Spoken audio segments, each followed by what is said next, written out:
everyone. Working Like a Mexican podcast. I'm here, your host, Rico on the speakers. And again with me, my friend RK. How you doing, Rico? Doing well. RK, last we spoke, we talked about Cortez conquering the Aztecs. We talked about Pizarro conquering the Incas. And we roughly left off in the late 1500s with I think we spoke about the Church of England and that whole thing. Yeah. So yeah, let's just pick it up from there and let's keep going. Okay. Well, listen, real quickly, let's just go back to the Spanish in the 1500s, okay, briefly, because I think it's important that people, it wasn't just Cortez and Pizarro. Spain pretty well put their fingerprint on the southern what is now the United States coastline and southwest, and also all points in between. So there were some key people and events. Real quickly to fill it in, 1492 Columbus. Then you had 1494, which we didn't talk about, the Treaty of Tordesillas, where the Pope said, okay, everything west of the line belongs to Spain and everything east of the line is Portuguese. Okay. Now, what that famously did, to echo down to today, is Brazil fell on the east side of the line. So the Portuguese are in the game, at least in South America. Okay. And then 1513, you have a guy named Ponce de Leon explores the coast of Florida. And then you also have Balboa crossing the Isthmus of Panama and discovering the Pacific Ocean, and in fact, naming it Pacifico because it was so calm compared to the Atlantic in his mind.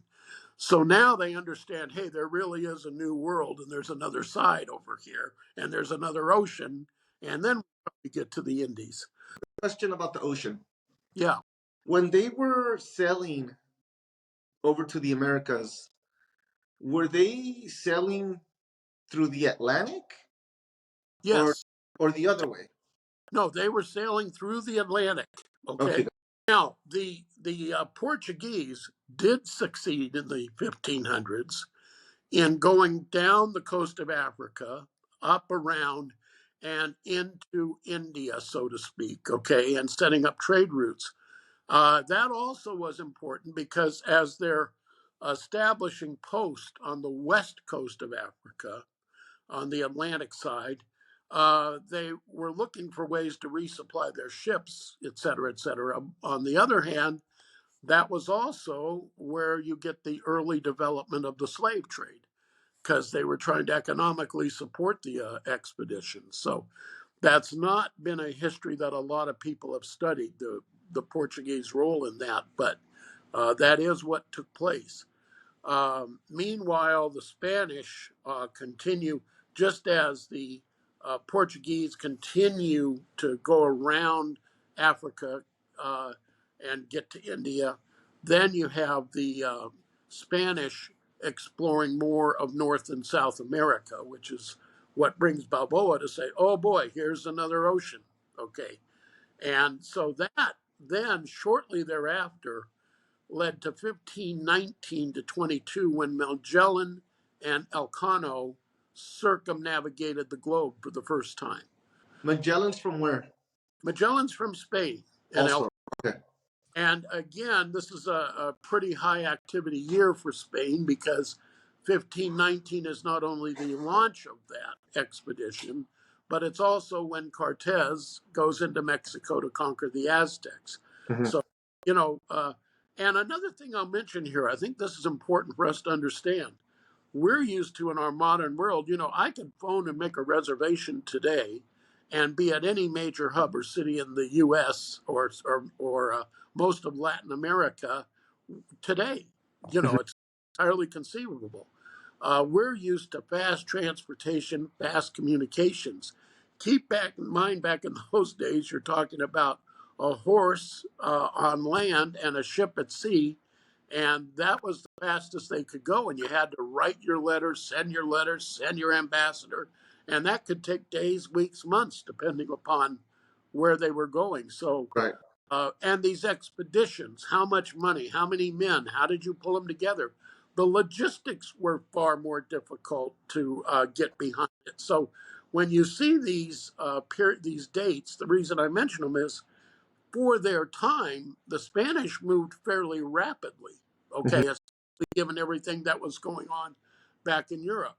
So what happens there is you get Magellan and Balboa, and by the way, 1519 along comes Cortez, and so you're really moving fast, and that also 1519 is the date that corresponds back to Europe, and not to be slighted because it's going to end our story today probably.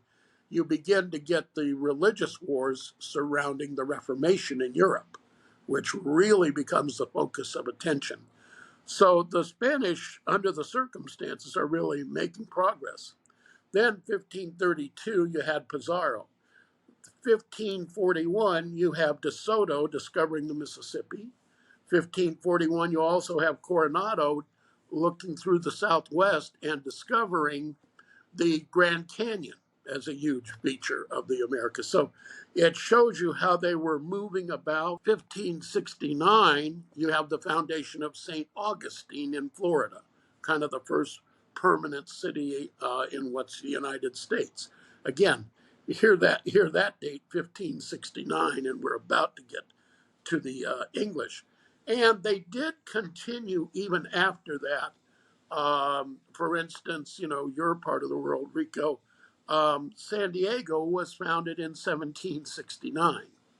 So they didn't exactly stop, but in terms of this explosive expansion and claim of territory in a very short window of time for its day, okay, and lasting influences down to today, the 1500s were just incredible. That was Spain's century still in my mind.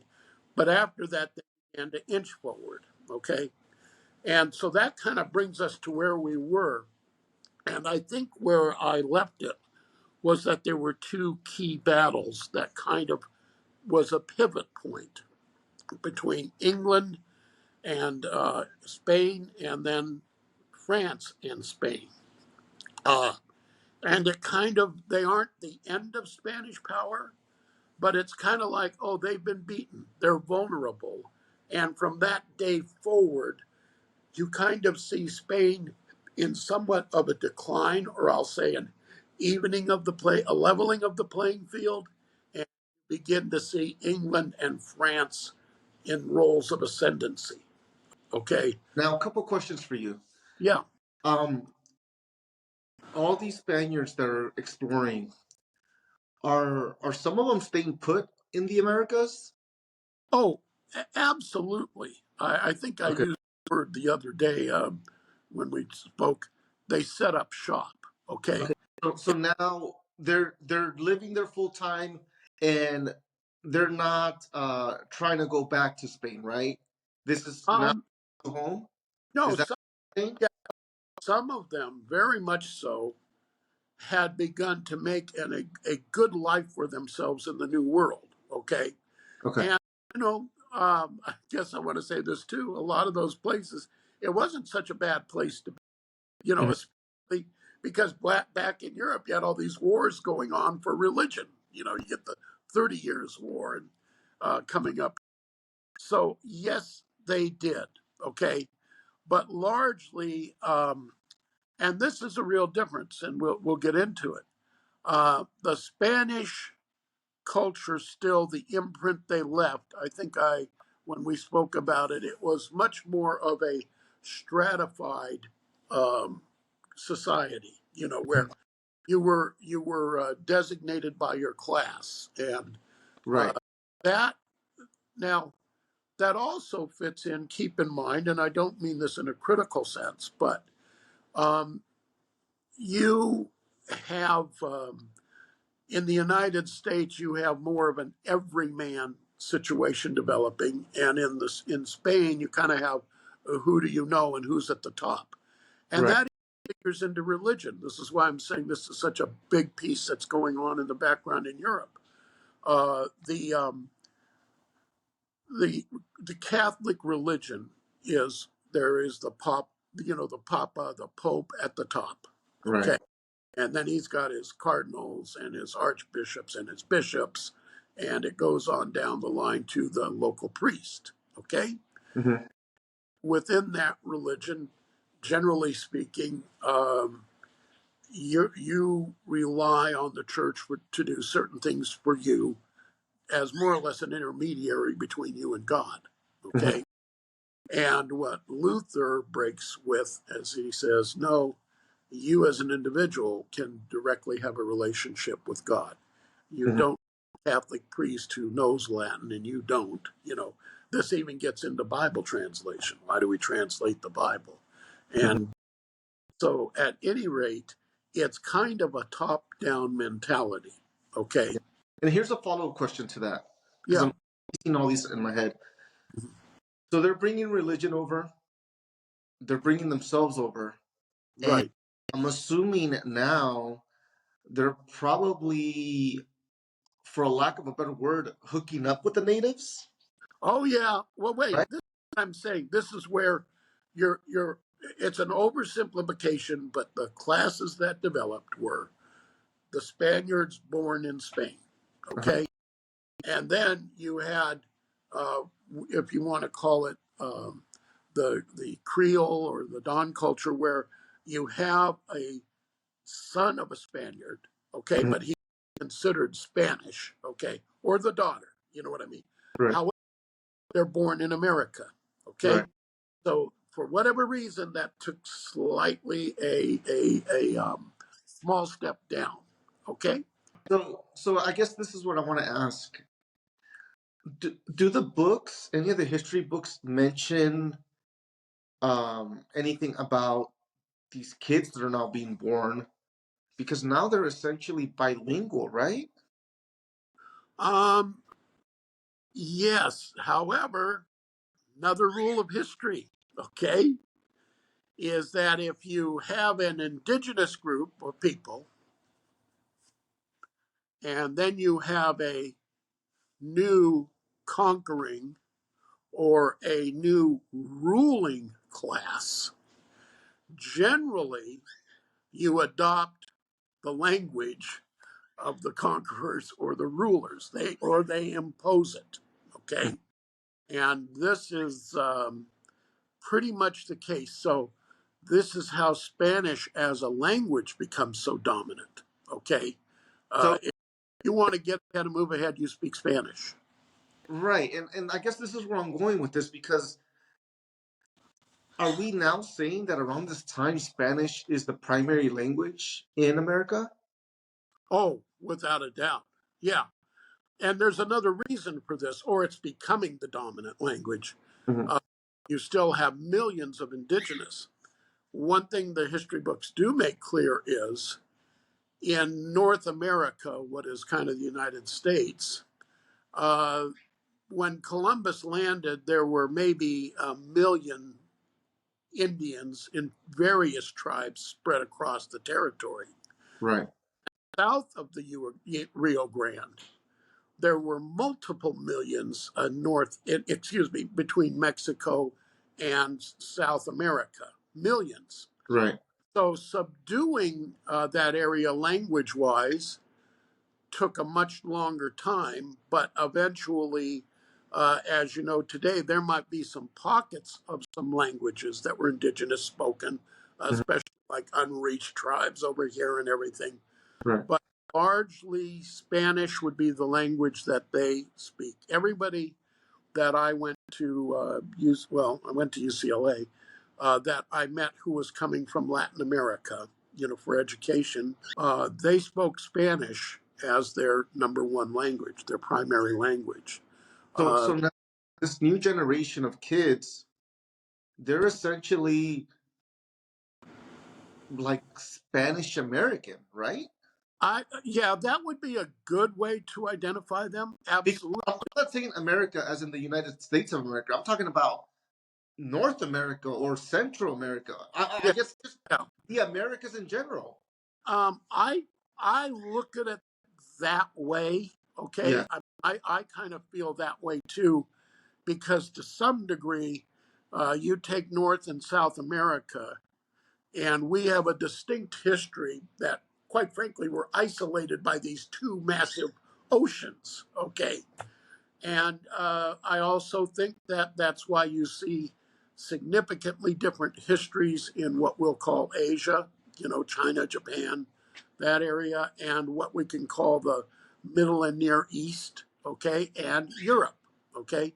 So all of those places have these events that happen historically that kind of dictate, what language you speak, what religion you speak, what societal viewpoints you have. And that's where things that happened for you and I centuries ago, okay, it echoes down to us here and now. So, Now, here's another question. In California, I don't know if it's true for any other state, but I know in California we have all these missions, right? yes, yep. When do those come into play? Are those around this time, or is that sometime in the future? Um, that comes around this time, but this is where I told you that Spain is inching forward. Okay, so to bring up California, wonderful place, beautiful geography, wonderful weather. San Diego, probably the best weather in the entire world, gets established in 1769. And So that's before Los Angeles. that's before Los Angeles, Oh, yes. And you have the whole system, and Franciscan friar by the name of Junipero Serra. And he's one of my heroes in history, by the way. He establishes a number of those missions that go up the coast of California. And they even have what you'll see marked on the roads there, El Camino Real, the highway or the road of the king. mhm. So these missions were staggered one day apart. Okay, so you could travel one day and get to the next mission and the next mission and the next mission. And what's wonderful is and many of them you've had groups enter in and they serve them, and they still host even services on Sundays. Uh, but many of them you can still go see today, And and kind RK, just for our viewers who are watching this and listening to this, who don't know what I'm talking about when I say mission, can you give a brief description of what it is we're discussing? well, largely. And then I'll tell you a funny. Do you mind if I tell you a funny story about missions? No, not at all. Okay, largely it was a joint expedition. Okay, and on one part of the expedition was a military captain and a number of trained, significantly Spanish soldiers. And I mean, they're tough crowd. Okay, and then you have probably the Catholic priest and maybe even some of his assistants and followers. Okay. So, what the mission system did is that as they would establish a mission, they would build a fort and a church together. Okay. So now people have different views on this, but they more or less invited the Indians in and then kind of made it hard for them to leave at different points in time. And they began to have a mission culture. Now, the Spaniards brought some of their civilizing skills with them. In other words, building a building. Okay, it isn't Indians didn't have pueblos in parts of the Southwest, but largely they had villages that were not permanent the way you build a city in Spain or somewhere in Europe. So that kind of became the foundation for many of these cities that still keep the names in California. San Francisco, Santa Barbara, you name it, and it's there. So all of that happening, the Indians would come in. Now, again, you kind of need trade, and there was an interesting trade that developed along the coast of California that kind of solidified the lifestyle. Number one, there were cattle. So there are still parts of California where you can go and see the remnants of what used to be cattle loading, a cattle loading pier that takes them down to the ships. They also famously, another thing was they made candles, again, with the tallow and the fat. And those were those were prized even to today. California mission candles are a name in places. So they made candles. So they developed some enterprising, and then they were making their adobe bricks and building and everything else. Now, there's still an interesting question there, and there's two things, and I'm going to now tell you the fun story. The California Indians were largely a more peaceful crowd of Indians. Okay, they were also, I want to say, maybe the least civilized and organized as you went around the country, in part because they were able to fairly easy survive. The weather wasn't too extreme. There was some game. They had acorns. I mean, it wasn't as hard as it was in other parts of the country, and they were never quite like the Cherokee or the Iroquois, which had organized villages and kind of semi-cities in the East, and they never were quite the nomadic champions like the Cheyenne and the Sioux of the plains. So they were relatively small. And also, I remember reading this about one of the early wagon trains in California, and they encountered the Indians, and an Indian comes into the camp. Okay. Now, the first thing is the Indian, and I don't mean this in a negative way, but the Indian squats down to talk to them. Okay. And the person, he was even the person observing this was amazed at how comfortably he could stay in that position for a long time. Okay, well, you see, there's something you can draw from that. That particular tribe of Indians didn't have or use chairs. They squatted. So it's kind of a sign of less in terms of material goods.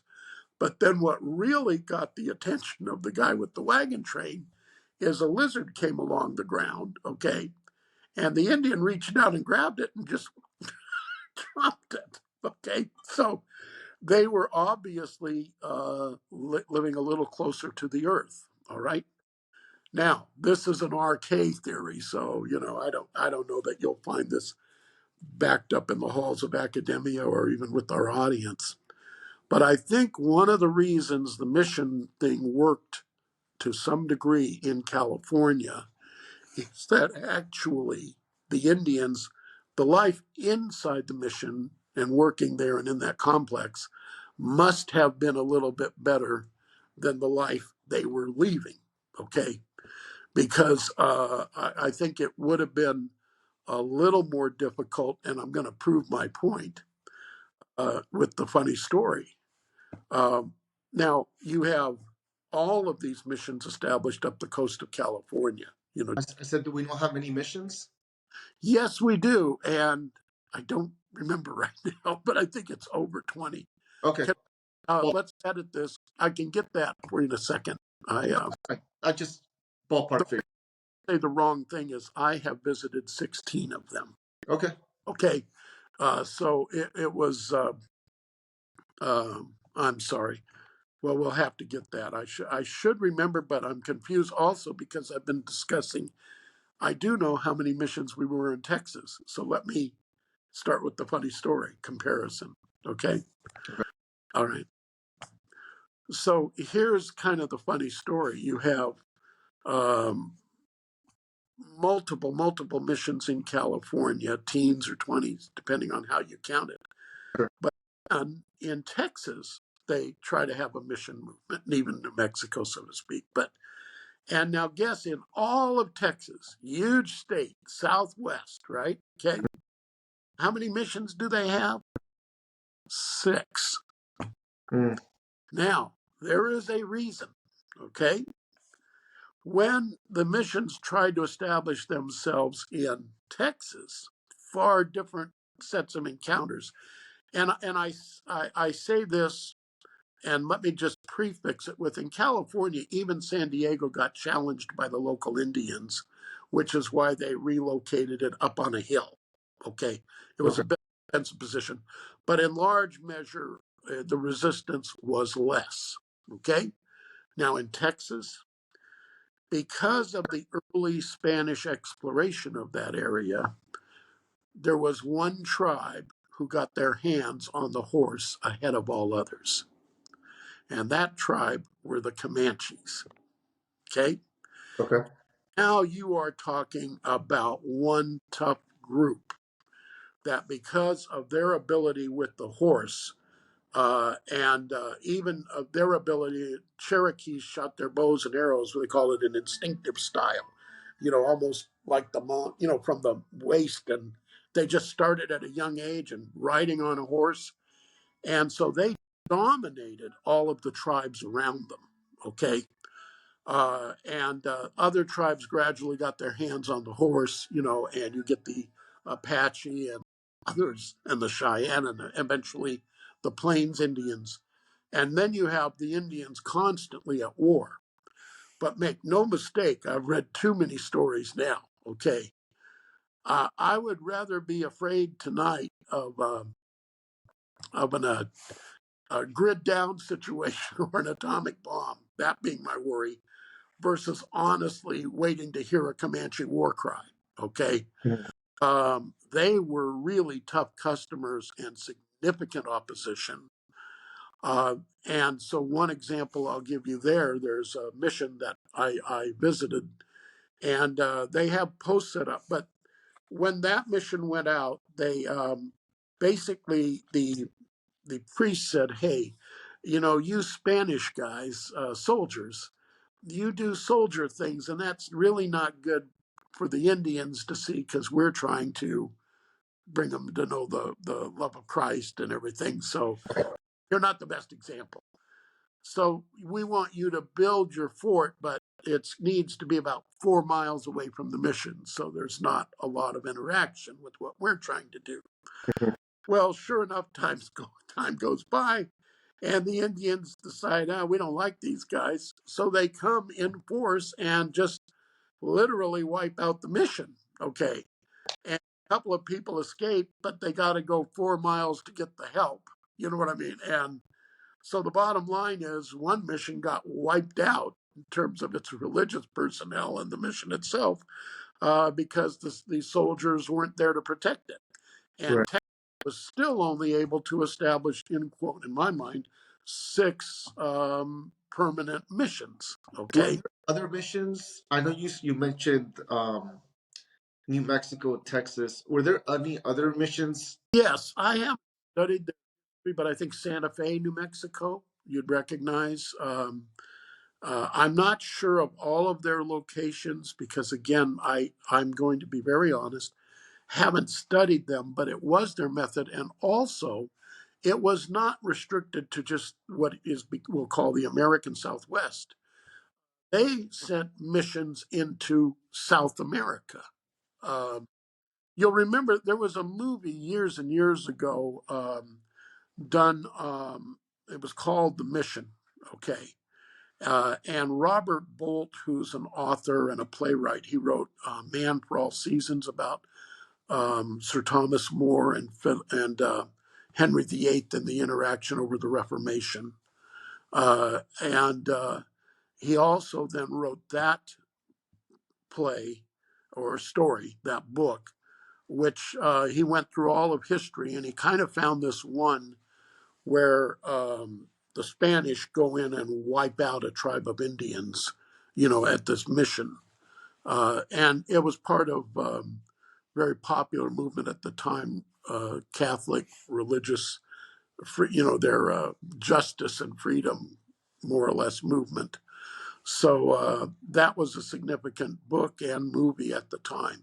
So they had missions throughout Latin America, where again, it was more or less a combined effort with some military capability and the religious capability, centered around a church with this idea that we're saving our souls, but if you don't mind, we're wearing our swords.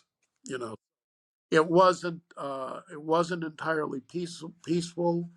and they were able to make more or less progress. They were able to make more or less progress based upon really the vigor of the enemy. So not wasn't necessarily an easy thing, and especially if you were facing the Comanches, and that's also in the whole history of Texas. Because again, what it changed was you'd have a single, you'd have a string of farms or settlements or ranches, and defended by a family and a wife and a kids and everything else. And then these raiding parties that the Comanches could assemble, they could put together parties of 20 to 200 pretty easily. But now on the horse, they could cover hundreds of miles if they wanted to rapidly and get as rapidly. So you'll find a lot of the warfare between the Indians and the settlers was a game of numbers. If the Indians would assemble and overwhelm an undermanned um, location, and then the settlers would assemble a large group and go back and try to find the village and punish it. So, and that's frontier warfare across all of America. So it was a struggle, and I'm saying too much now, but yeah, there was the mission system. I view it as being, in quote, successful for its time and place. Yeah, I had read a book. This was years back. Mhm. It wasn't actually about missions. I think it was like women's history or something like that. Okay. Um, where they were saying that the way they enticed these young native kids, I think, was with food and shelter. Essentially, they would say, "Hey, come over here. We're going to feed you. We're going to give you a place to live. Read the Bible," essentially, right? Oh yeah, And that's how they got the younger kids to be more involved with um, religion and whatnot. I think that would be, I think, a fair and accurate and probably mostly true analysis. Okay, and, but again, this goes on today. When you see a missionary effort, today's world might be in India, not really a Christian country or place for most of the people. And inroads that have been done, a lot of Christian individuals and groups, they found that one of the real problems in India was just safe drinking water. So the people didn't want to hear about the Bible or Jesus until they had drinking water. I mean, it's a priority of needs. A Christian missionary would come in and build a well. And now all of a sudden, this village has got safe drinking water. And they go, okay, now we'll listen to you. So I think that you always had the situation where here's the benefit for you. In the case of the book that you read, you're going to get fed. Now that's not a small matter if you're hungry, okay? And if the guy's feeding me, maybe I'll want to listen. Again, not an illogical position. And so you always have the missionary kind of with, uh, here, life is better this way. And they've got whatever the enticement is in one hand and the Bible in the other. Okay. Uh, so while that may not always hold true, look at Hawaii. Okay. We like your land, but by the way, we're missionaries, so uh, you just see it. So, but whether we say entice or whatever, that's where I'm saying uh, you didn't find the Comanches enticed. Okay, they were gonna be rock hard. They didn't like you, and it was known amongst all the tribes.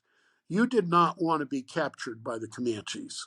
Okay, because their thought once if they captured you alive was to torture you and inflict as much pain as they could and keep you alive to do that until they wanted to get out of there. And then you were going to be killed. So you might well get killed in the fight or kill yourself as opposed to letting them torture you while they lingered around.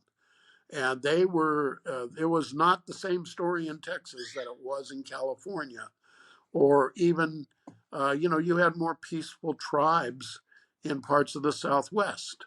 Uh, So, and people, they were people you admire probably from a thought and their language and their traditions. Um, but the Comanches were not those guys. So, and I don't mean to dwell on them, but I'm telling you, they were a ferocious group. So that was it. Okay. And sorry, I think I threw you off on a tangent with the Yeah, mission. yeah, Okay, so you have all these Spanish explorers that came out. right. When do we hear about these other countries that move in? Well, here it comes, and now it's a lot of fun.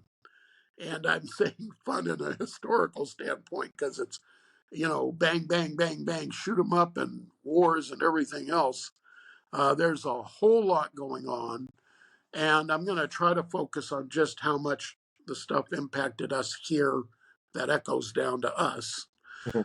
Uh, you have really the English then get into the game in a more serious level. What year? Well, they have this the lost colony of Roanoke in the late 1500s. Okay. Which is called Raleigh. They don't last. Okay, they don't make it. Then the first permanent colony in 1607 at Jamestown, Virginia. Okay, so that is the first permanent English settlement in America. And it goes very hard for them. They're thinking we're gentlemen, we'll all be we'll all be rich, and that's our goal here. Right. Nobody wanted to work, and then famously they said, well, if you don't work, you don't eat. So then they'd finally reluctantly go out and work to eat. Yeah. Uh, but the Indians didn't care for them much. That wasn't a good relationship. So So let me ask you this. With Jamestown, did was there already a civilization in Jamestown? no, nope, just So no, there were no natives there. nope. Oh no, well wait. There always would have been wherever these people land, the pilgrims or whatever. You might land in a soft spot because again, the tribes didn't mark out their land quite the way. And keep in mind, they were warring against each other over certain lands all the time. Okay, this wasn't one unified group that you were going against, and particularly in the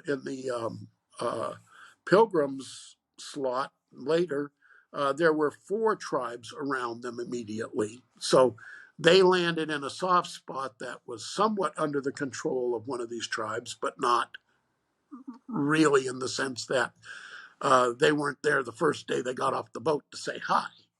It wasn't. Right. They weren't going to an Indian village to help get started. They weren't asking for passports when they landed. No, no, just Right. told. So But they also they weren't welcome per se. um my view is that is true. Hmm. Okay. On the other hand, the Pilgrim story is unique. But getting back to Jamestown in Virginia, that was some tough sledding, and that's where also I'll mention it only because if there are any young girls out there, they probably saw the Disney movie on Pocahontas. Okay, you have John Smith of Jamestown.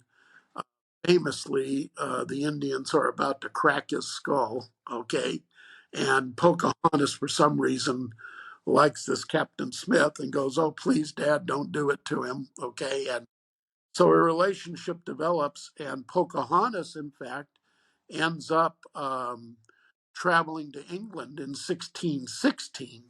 So roughly 10 years later, and in fact dying on the first leg back to Virginia. But she was famously, and probably one of the best pictures we have of her. We have a painting of her in women's English garb, which I think is fantastic. And that's probably the best representation we have of her is her in her English dress with the little hat that they were popular at the time.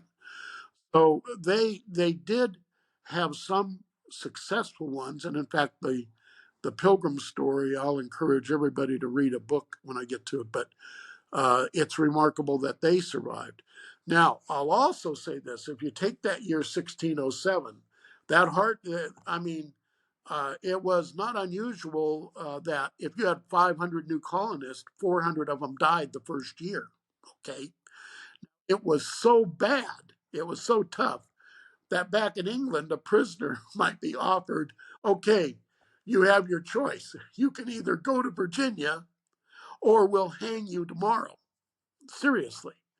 And it was not that unusual for the criminal to say, I'll take the hanging. I mean, I'm not joking, that actually happened. So it was not necessarily easy sledding, okay? And they experienced a lot of losses, but they managed to hang on, which is why today, very much in the news, you get the date 1619, okay? Now, 1619 is an important date in Jamestown or American history because three things happened in that year. Number one, and I consider the most important, it was the arrival of the first woman, English woman coming and women following. You're not going to have a permanent colony without women. Okay. There's no babies, and the guys aren't going to stick around in a place where there are no girls for too long. So you have the arrival of the first women. But this is 12 years later. You know, think about this. Also in 1619, you have the establishment of the Virginia House of Burgesses, which is basically the colony setting up its own self rule and representative government. You know, we're going to vote for this group of guys and we're going to run our own affairs. And then the third thing is you have the arrival of the first black slave, okay, which is where that one particular view of history, which I think overstates certain positions. The English were the ones Yeah, that were the first slave. yeah, no, certainly there was a lot of slavery already going on down, particularly in the Caribbean. Okay. Okay, we tend to get an awful ego Who who here. were the ones that were doing the enslaving? Okay, at that time, then it was the the Spanish. Okay, Okay. because now there's a reason for this too. Particularly in the Caribbean islands, the Spanish found out that the Indians didn't really make good slaves. Okay. Mhm. Their word was encomiendo, you know, basically to enslave. So they were using the Indians to mine the precious metals. Okay. Mhm. Down in the Caribbean islands, the product became sugar cane. Okay. Mhm. So the issue was they didn't last long. In fact, tribes would commit suicide, you know, rather than become slaves. Mhm. So they began to import the black slaves. Remember the Portuguese in Africa? They built the early slave forts where they would induce or work with black tribes to go raid other tribes and bring them to this fort where they'd sell them to the first slave ship to come along. And then those slave ships largely were bound for the Caribbean and the sugarcane fields. Okay. So that's really where it starts. And I I guess, have a question about slavery. mhm, Do we or do the history books say anything about why it was? And I don't know if this is the right word to use, but I can't think of a better one. Why it was so easy to enslave, um, like all the black people, or like I don't know how to say it. Like yeah, I guess one is how did they say or like how did they determine, hey, this is the group of people that we want to enslave? And I guess part two of that is how'd they do it? was as much of a challenge as if, let's say, you got some guy from Sweden, probably in 2 or 3 days, exposure and sunburn would kill him off as a worker, you know, whereas, uh, you know, the black slaves were more, I want to say, adapted to the climate and the weather. So that was another reason they were targeted. Okay. Um, there also was another system of semi slavery And that was what was called the indentured servant. And that is where somebody in America would pay the fare for someone to come to America. But for a period of, let's say, 7 years, that person had to work for that person to, in essence, pay his fare back, you know. So, and there were obvious abuses of that in different times. So that's the short story. It's and one thing that again is very very difficult for us. I think historically, it's not always a good thing. We live in a time and place, and we have a certain moral values as a point of that. It's very hard to judge another culture, another race, in another time and another place by our values. You know, you almost need to say, look at the values of these of that day, and how did this person function, and why did they do certain things, um, and you know, uh, the United States, because of representative government, and this is now reaching far afield, because we got to get back to Jamestown, right? When we get up to the Revolution, George Washington, I just read another book on him. And the lady who was the historian that wrote that book kind of focused on his changing view about slavery, where he starts out as a young English country gentleman and slaves in the population and the plantation. It was just viewed as a working machine. You took care of them, you didn't abuse them, but you didn't give them too much. It was just part of managing the plantation. And then you get into the Revolutionary War period where he was somewhat skeptical. He was so desperate for men, but he didn't know if the black population could perform in battle and do what was necessary to be done.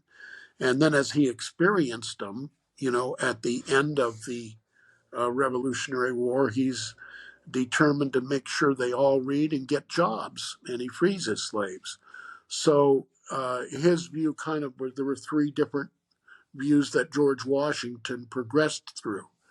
Uh, and then we come down to our day where I think most of us would think that slavery is a real evil and a horrible, immorality in the world. So that being said, there was a lot of it, and it's been a big part of the world history. Uh, the other date that I want to give you now too, and they're so close. 1607 is Jamestown, and 1608 Samuel de Champlain establishes Quebec. So you have the French and English with their first permanent colonies or settlements right at the turn of the century there in the 1600s. And this is where I told you a couple of battles, and now you get England won the Battle of the Spanish Armada, which from then on England becomes more and more powerful at sea, and uh, Spain experiences a slight decline. And then you have the Battle of Rocroi, where the French are fighting the Spanish over the succession of Louis XIV, the Sun King, in France, and they win a battle on land. And it's the first time in over 100 years the Spanish have been defeated on a land battle. Okay, so that, and again, that all swings back to the religious thing that was going on. So I want to point, and maybe this would be the good date for us to finish with today. Okay, 1620, you get the arrival of the Pilgrims. Okay, Who are the Pilgrims? well, this is interesting. Going back a step in England, okay, you had King Henry saying, "I'm going to be head of church and state. No more Catholic popes and things running things here." And he also confiscated the church lands and all and gave them to his cronies. And now you could get taxes on them. People don't realize, but the church in many European countries owned over half the entire of towns and land.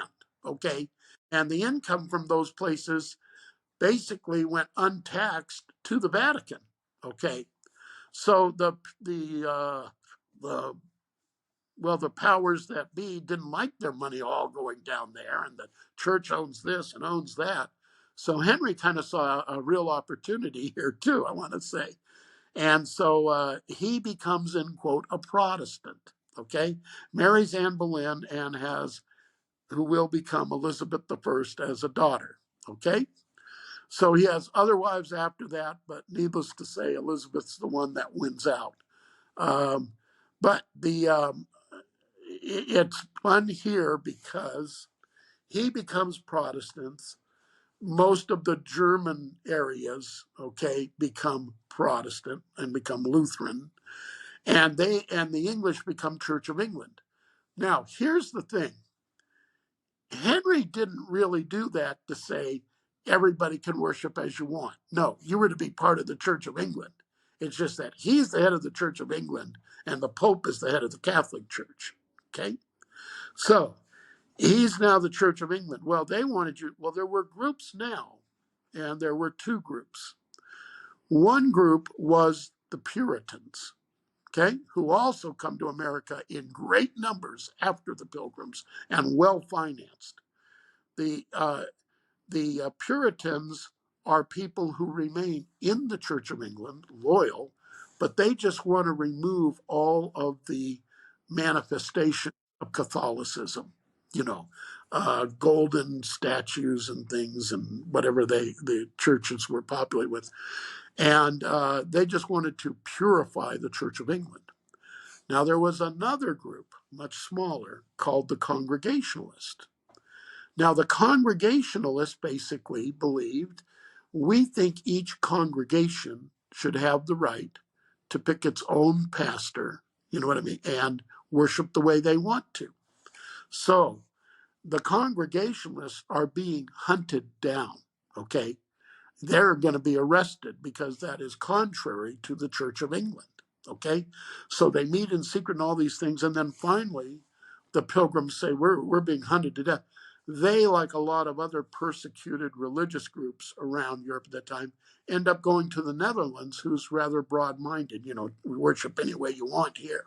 Okay, but that little child story is true as they're watching their kids grow up and everything else, and getting back to the language they realize if we stay here, our kids are going to be Dutchmen, not Englishmen. So they were very much torn between wanting to be Englishmen still, which they took great pride in, and worshiping religiously. So they are talking and talking, and eventually it comes about that let us maybe consider going to the New World, where we're out of the reach of England and, you know, we can raise our kids to be English. So they get this idea of going to the New World. Now, significantly, there are two parts of this before they go and then after they arrive. The one part is half of the pilgrims, in quote, that group that's meeting. And by the way, they come from the town of Scrooby. Formerly, they're the Scrooby separatist in England, okay?